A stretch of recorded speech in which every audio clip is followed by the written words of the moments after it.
Fala galera, beleza? Quer saber tudo sobre correção de fator de potência e banco de capacitor? Então se liga no vídeo.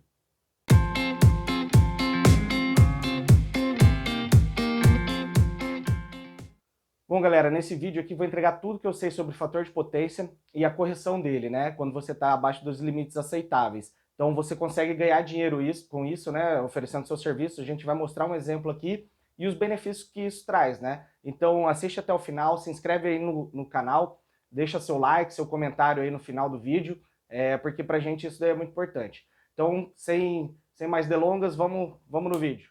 Bom galera, com relação a capacitores, né? Hoje na baixa tensão aí a gente tem capacitores até 600 volts, 50 kVAR. Na média tensão aí a gente tem para tensão 13.8 kV, 34,5, até altas tensões, que eu acho que não é o foco aqui do vídeo, né? Mas temos também. Então, normalmente na tensão de 13 e 34 a gente tem células de 100 kVAR, né? A gente vai falar um pouquinho mais sobre você fazer a compensação na média tensão ou na baixa. Então aqui, o que mais que a gente pode falar de capacitores, né? Caso você tenha mais de um banco de capacitor na sua instalação, você tem que prestar muita atenção no efeito back-to-back. Você tem que dimensionar seu disjuntor para essa corrente, né? Para essa situação de energização. Então você tem um banco funcionando, quando você vai energizar o outro, você tem que seus equipamentos têm que suportar essa corrente de energização. Normalmente os bancos de capacitores eles são ligados em bancos trifásicos, né? Seja ele em delta ou estrela isolada ou dupla estrela isolada. Não é recomendado, até por norma,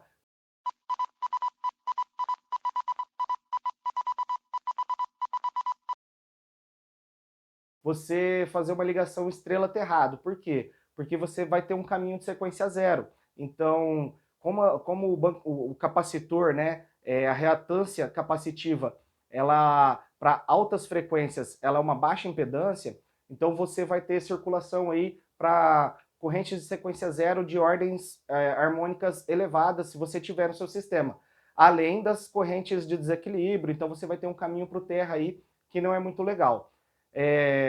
Se na sua instalação você tem um teor de harmônica muito elevado, então você tem, por exemplo, uma indústria que tem muitos inversores, né, retificadores, é importante que você faça suas medições. A gente tem um vídeo aqui falando sobre isso. Então, não é uma correção simples, né? Você tem que levar em consideração as suas harmônicas, principalmente se ela, na taxa de distorção de tensão, ela é acima de 5% e na de corrente de 10 a 15%. Então, acima disso, já pode ser um problema aí quando você vai fazer a correção com um banco de capacitor numa instalação dessa. Então assiste o nosso vídeo que a gente tem falando sobre isso. Pessoal, se sua instalação tem muito harmônico, é importante que você utilize os filtros dessintonizantes, né? Você precisa fazer análise do espectro harmônico que você tem na sua instalação e você dessintonizar dessas harmônicas que você tem na sua instalação. Então, esse reator insere com o banco de capacitor vai evitar que você tenha problemas de ressonância séria e paralela. A gente fala mais um pouquinho aqui no vídeo que a gente tem no canal sobre isso, então vai lá, assiste lá que você vai gostar. E pessoal, é importante que os contatores que você utilize, quando você utilizar baixa tensão, você utilize contatores com resistores de pré-carga, né? Então ele faz uma pré-carga ali, então ele evita que na corrente de inrush você possa danificar aí seus componentes do contator. Então ele faz um bypass ali no início da corrente de inrush, então ele evita que você tenha uma corrente muito alta nos contatos aí e venha a danificar ou diminuir a sua vida útil. Galera, então vamos para o que interessa. Vamos fazer uma continha aqui, um exemplo prático do que a gente já viveu, né, em uma indústria. Então, qual que era a situação que a gente tinha, né? A gente tinha um CCM, que o transformador era 2 MVA. Então a gente tinha um transformador aqui na tensão primária 13,8 kV, 440 volts, certo? E no barramento do CCM, era todos com soft starters, né? Então eu já vou colocar aqui, ó, eram 7 motores de 300 CV. Então, 7 motores de 300 CV. 300 CV com fator de potência de 0,85 e rendimento de 0,92. Então, se você fizesse a conta, aqui daria quase a potência nominal aqui em VA, né? E quando a gente fez a medição, a gente colocou um analisador de energia aqui para deixar alguns dias a plena carga. Isso daqui era uma torre de resfriamento, então todos os motores funcionavam com a recirculação das águas, né? E aí, quando a gente mediu, a gente verificou que o CCM trabalhava com 1920 kVA e um fator de potência de 0,84. Bom, então eu teria ali mais ou menos um 80 kVA, né, sobrando aqui se eu quisesse fazer alguma nova instalação. E aí surgiu a necessidade de a gente instalar mais um motor de 150 CV, né? Se a gente pegar 150 CV, vou utilizar aqui o fator de potência 0,85 e também rendimento 0,92, a gente tem, né? Então, se eu calcular, é o CV vezes, eu vou calcular a potência do CV em kVA, vezes 0,736, que é a relação do CV para quilowatt, dividido pelo fator de potência vezes o rendimento, certo? Então, a gente tem aqui 141 kVA. Ou seja, eu não iria conseguir instalar mais um motor. Por quê? Porque se eu somar 1920 mais 141, eu vou ficar acima dos 2 MVA do trafo. Ou seja, eu vou ter problema de sobreaquecimento no meu transformador e todo o meu barramento, né? Então, qual que foi a solução? A solução foi a gente instalar uma compensação com um banco de capacitor automático. Como exemplo para vocês aqui uma foto, o banco na baixa tensão, então no 440 volts aqui, né? Então a gente dimensionou um banco como esse para fazer a correção. E qual que é o valor do kVAR que a gente precisa ter nesse caso? A gente determinou que o nosso fator de potência, a gente gostaria de ter 0,96. Então eu vou colocar aqui, vou até afastar, para a gente fazer a conta. Eu quero ter um fator de potência novo de 0,96. Como que eu calculo qual kVAR que eu preciso para um novo fator de potência de 0,96? Bom, vamos lá. Eu tenho duas formas de fazer, né? Eu vou fazer com o triângulo da potência e com a parte de cosseno e seno também é advinda do triângulo da potência, né? Eu não vou apagar vou tentar fazer tudo aqui para ficar melhor o entendimento, tá? Então, vou colocar o triângulo da potência aqui. Hoje, o que a gente sabe aqui, ó? Que eu tenho 1920 de potência aparente com um fator de potência 0,84. Então, o ângulo, se eu fizer o arco cosseno de 0,84, esse ângulo aqui atual é 32,85 graus. Então, quantos que é a minha potência ativa? Minha potência ativa a gente tem que o cosseno, né, do ângulo, cosseno do ângulo é igual a P dividido por S, ou seja, meu fator de potência, lembrando, a gente está fazendo todas as contas aqui, não considerando a harmônica no sistema, tá?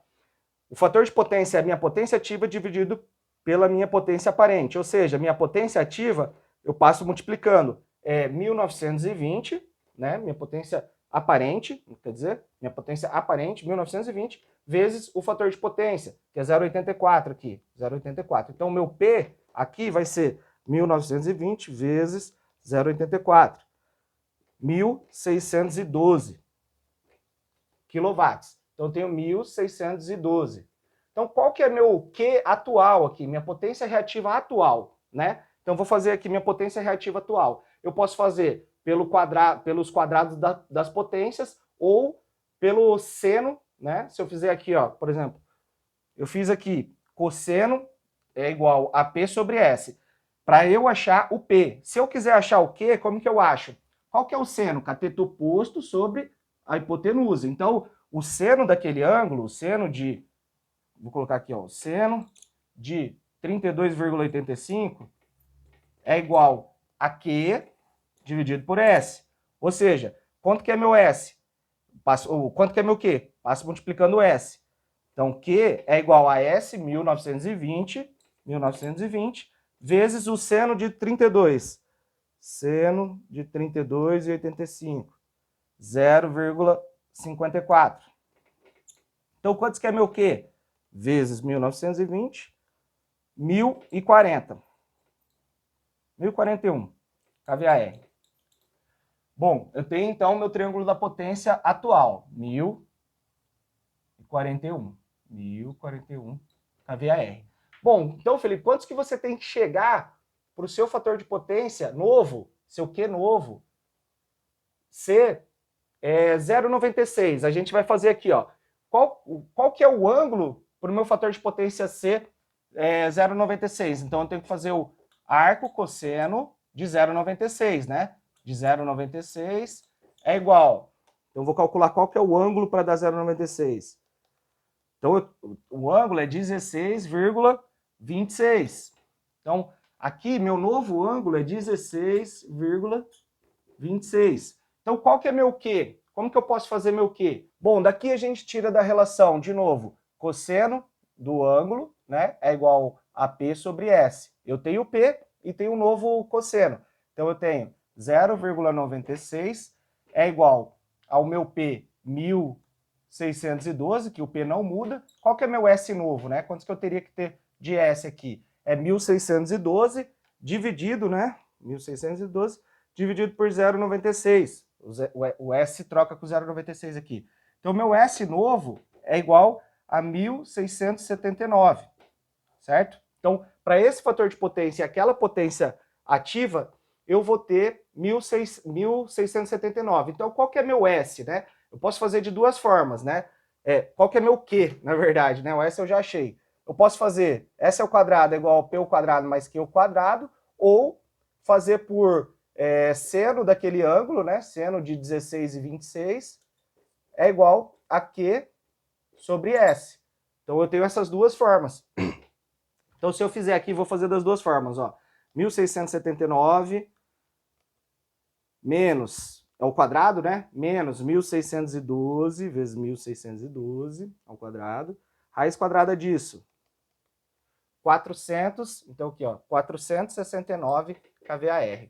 Então esse é o meu Q que eu tenho que ter ali, né? Então se eu fizer por aqui também, ó, só para a gente tirar essa dúvida, seno de 16 e 26 vezes S, que é 1669, 470. Então dá a mesma coisa, né? 469, 470. Então aqui, como eu fiz por seno também, a gente pode fazer por essa fórmula, né? Pelo quadrado das potências, né? Então, pelo triângulo das potências. Bom, então, para eu ter isso aqui, eu preciso ter quantos que eu tinha, né? O Q do banco é o Q novo menos o Q antigo. Então, qual que é a minha correção no fator de potência aqui? Quantos que o banco precisa ter para eu ter 470 aqui?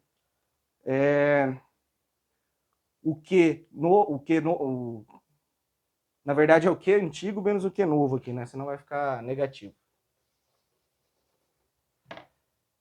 Q antigo, Q novo. Meu Q antigo era 1041. Tá aqui, 1041. 1041 menos 469, 572 kVAR. Bom, galera, então o que a gente tira disso? Que a gente vai precisar instalar um banco aqui de 572 kVAR. Na verdade, comercialmente a gente não tem isso, né? Então a gente colocou um banco de 600 com vários estágios, né? De 50 kVAR, de 35 kVAR. E para fazer essa correção do fator de potência, a gente chegar aqui próximo do 0,96 que a gente queria. E o objetivo inicial, o que aconteceu? O nosso S, né, a minha potência aparente, que estava em 1920, meu S, que estava em 1920, ele ficou 1920 menos 1679. O que aconteceu? Que é o meu S novo, né? Que é o que eu vou ter aqui de potência aparente. 1920 menos 1679, 241. Eu ganhei 241 kVA nesse trafo. Ou seja, eu vou conseguir instalar o meu motor de 150 CV sem precisar trocar o transformador, trocar barramento, fazer qualquer tipo de investimento, apenas corrigindo o fator de potência, folgando tudo que tem desse barramento para trás. Então, o transformador, toda a parte de alimentação aqui desse CCM, toda a parte de cabeamento. Então, a gente ganha a folga devido a você diminuir a corrente que vem da potência aparente. Então você diminui a potência aparente e você diminuiu a corrente nesse circuito. Por quê? Essa é igual a raiz de 3 vezes a tensão vezes a corrente trifásico, né? Então você diminuiu o S, você diminuiu a corrente circulante. Então você ganhou, você folgou, você diminuiu perdas, né, por efeito Joule, R quadrado, você diminuiu a queda de tensão, porque você vai ter menos corrente circulante, né, menos queda de tensão na impedância do cabo, você também folgou seu transformador e você vai conseguir instalar um motor de 150 CV sem precisar gastar um centavo a mais com relação a parte de barramento, de novo transformador ou qualquer coisa desse tipo, tá bom? Então, é muito importante a gente fazer a correção do banco a correção do fator de potência devido a isso que eu acabei de falar, né? Você tem grandes benefícios aí, dependendo da sua instalação. E lembrando, tá? Isso aqui a gente pensou num CCM, numa carga, não tem nem nada relacionado à multa, por exemplo. Mas a mesma coisa que eu fiz aqui, você vai chegar no seu cliente e vai falar, vai pedir lá a conta de energia, falar, cara, você paga reativo. Então, ou você coloca o analisador de energia aqui para avaliar ali durante, por exemplo, 7 dias, como que é o perfil de carga dele e aonde que ele está desviando o fator de potência, ou você vai na concessionária com a unidade consumidora dele, pede a memória de massa, tá? E vê como que se comporta a carga dele. E aí você vai desenhar ali qual que é o comportamento da carga dele e saber qual que é a potência reativa que ele está consumindo, qual que é o fator de potência da unidade dele. Você faz essas contas, que é coisa simples, né? Uma matemática simples, para você saber quanto de capacitor você vai precisar colocar, né? Para você ter esse novo fator de potência aqui. Então você vai ter um reativo menor, uma potência aparente menor e um ângulo menor, ou seja, o fator de potência maior. E você vai fazer com que o seu cliente, né, o consumidor, pare de pagar multa por reativos excedentes, tá? E a mesma ideia, por que existe essa cobrança, né? Por que existe o 0,92 aí? Porque se você não exigir que o cara corrija ou cobrar isso dele, você vai estar trafegando muita corrente reativa pelo sistema. E isso é ruim, porque causa queda de tensão, causa perdas. Então, se você corrigir ela mais próximo da carga, melhor. Por quê? Porque você vai estar evitando toda essa parte de perdas e queda de tensão, tá bom? Então, acho que o que eu queria passar para vocês aí, como fazer a correção do fator de potência dessa maneira. Acho que o vídeo ficou um pouquinho longo, né? Mas a intenção foi ensinar um passo a passo aqui para você, que você possa fazer essa correção aí, oferecer seu serviço e ganhar uma grana com isso aqui. Então, se você curtiu o vídeo, deixa seu like aí, seu comentário, sua sugestão e até a próxima. Valeu!